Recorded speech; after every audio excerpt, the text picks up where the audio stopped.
Our Deputy President William Ruto has reiterated that Kenya will be closing down the Dadaab refugee camp that is home to over 600,000 refugees displaced by war.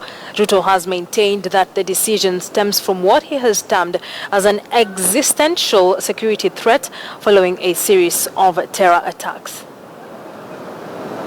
We expect the international community to work with Kenya in the framework of the tripartite agreement to expedite the repatriation of these refugees back home, because we believe that they can make huge positive contribution in their country in Somalia. A statement that spells out Kenya's so far unwavering stand on closing down the Dadaab refugee camp that for decades has been home to hundreds of thousands of refugees, a majority of whom are Somalis seeking a safe haven from civil unrest back home. Kenya has held that it will see the 1 billion shilling project through despite pressure from the United Nations and Western states that are urging the country to keep the sprawling Dadaab camp in northeast Kenya running.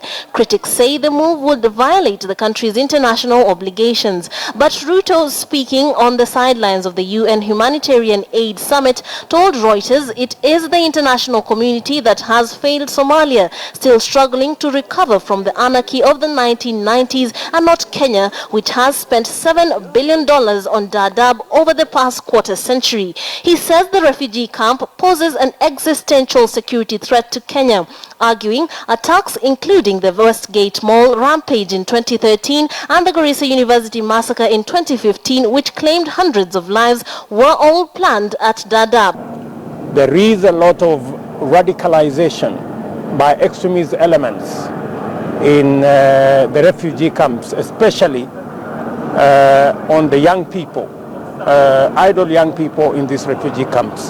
So when we say the refugee camps pose an existential security threat to Kenya, we have facts, we have figures, and we can demonstrate that that indeed is the case. The UN refugee agency UNHCR said in January it might miss a 2016 target to repatriate 50,000 refugees as the Somali government battles the Al-Shabaab insurgency and there are few public services for returnees.